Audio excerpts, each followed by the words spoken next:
Good day, everyone. Today, we're excited to present our summative assessment, which takes the form of an audiovisual presentation. I'm going to introduce myself. Hi, my name is Nikki Angela Garcia, and this is my partner, Miss Machenzo Blanca Alexis. To further discuss our topic, let us now move on to our introduction.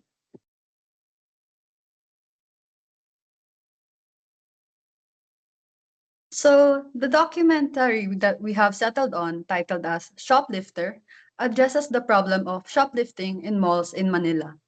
We picked this because it deeply explores the relationship between crime and poverty in Philippine society, a reality which is oftentimes experienced by marginalized groups.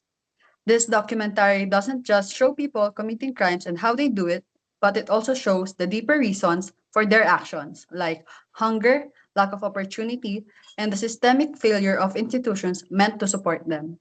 Next slide, please. To answer the question, what was the ethical dilemma in the documentary? Throughout the video, the main ethical dilemma identified is how to report on people who steal without making them look bad or unfairly judging them. The challenge was to present the truth about the crime while also explaining the reason behind it, so that those involved would not be simply as criminals but as individuals facing real struggles. With food being the number one necessity in life, the desperation to obtain it transcends moral and legal boundaries for many who live in extreme poverty. Hunger is not merely a personal inconvenience, it is a life threatening condition that triggers survival's instinct, particularly when people are unable to meet their most basic nutritional needs.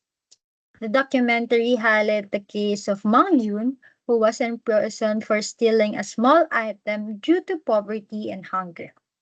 His story demonstrates that when food security is lacking, even small acts of theft can be driven by necessity rather than the criminal intent. Denying someone access to food is in essence denying them the right of life. Poverty, the oldest social poverty problem ever, is difficult to reverse. It is multidimensional and unmeasurable, and yet the justice system often fails to take such underlying causes into account, treating individuals like Mang Jun harshly when they cannot afford fines or bail. At the same time, the documentary exposed organized shoplifting syndicates that commit theft as means of livelihood, revealing a clear disparity in how justice is applied to individuals versus groups involved in similar crimes. This contrast emphasizes the importance of considering context, particularly food insecurity, when addressing minor crimes committed by those in extreme need. This contrast emphasizes the social and economic inequalities that affect the way crime and punishment are handled in our country. Cara David dealt with this dilemma by reporting the kindness and respect, giving a voice to the people affected without judgment or embarrassment, and avoiding sensationalism that could exploit or demean the subjects. By focusing on truthful, straightforward storytelling, the documentary allowed viewers to see the human side of the issue, encouraging empathy rather than condemnation. This approach is important in ethical journalism because it helps raise public awareness about the root cause of crime, such as poverty and inequality, rather than simply reinforcing negative stereotypes or blaming individuals. Ultimately, the documentary balanced honesty about the crime with compassion for those involved, promoting a more thoughtful and fair discussion about poverty, justice, and social responsibility.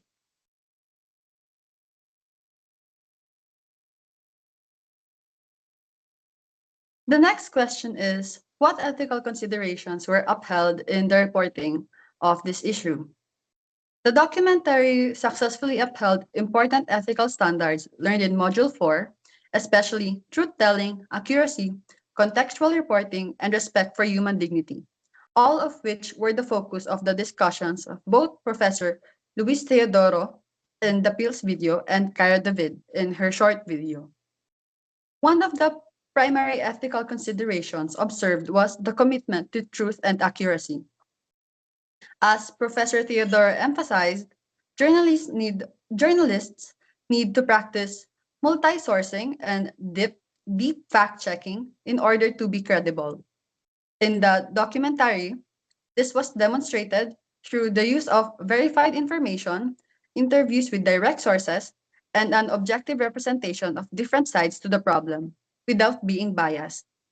Also, the documentary followed the ethical guideline of giving context, which Professor Theodoro calls crucial to understanding intricate matters such as governance and social conflicts. Rather than reporting on single events, the report ensured to give context to historical and political circumstances that led to the situation, allowing viewers to make informed judgments. Respect for subjects' dignity was also evident throughout the reporting. The people affected by the issue were interviewed carefully and with empathy, not with exploitation or invasion of privacy, an important standard highlighted by Cara David when dealing with vulnerable groups. The parts of the report which demonstrated the inclusion of such ethical considerations is when they included numerous credible sources and expert interviews to present truthfulness and accuracy. Another is when they used historical and sociopolitical context to enable the audience for further understanding. And finally was the respectful and sensitive representation of interviewees which respected human dignity and did not misrepresent. Through maintaining these ethical principles, audiences were given a clear and trustworthy account that ensured that they were not misled by misinformation and public confusion. Dignifying the subjects and not being biased also established trust and ensured the integrity of the media organization.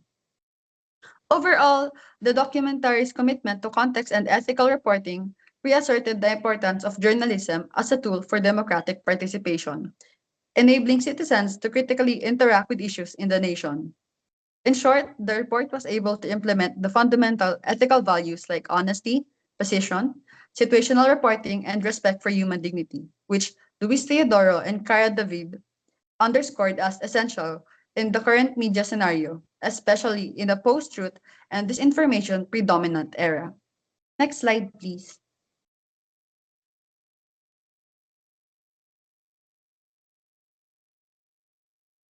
So, moving on to the question of what ethical consideration were not observed in the reporting of this issue. While the documentary handled many ethical issues truthfully, some ethical consideration, particularly regarding privacy and the potential stigmatization of individuals featured, were not fully observed. Although the documentary aimed to create empathy by sharing the personal stories of people like Mang Jun, publicly revealing their identities and legal struggles exposed them to possible social stigma and judgment. This exposure raises concerns about whether the subject's privacy and long term welfare were sufficiently protected. The reason for this likely stems from the documentary's goals to raise public awareness by putting a human face on poverty and crime, which required showing the real situation openly. Specific parts of the report that illustrate this include the detailed account of Mang Jun's death, such as that exposure can lead to social stigma, making it harder for these individuals to reintegrate into their communities. This situation exemplifies malinformation as it involves the sharing of truthful and accurate personal information, especially Mangjon's identity, arrest, and legal issues in a way that may cause harm by exposing him to social judgment and long term stigma, despite the documentary's intention to raise awareness about poverty and injustice. Studies on media ethics have shown that publicizing vulnerable people's stories without enough privacy safeguards may result in discrimination and social isolation. Therefore, while the documentary successfully fostered understanding, it overlooked the ethical responsibility to fully protect the privacy and the dignity of its subjects, which could have negative effects on their lives beyond the film.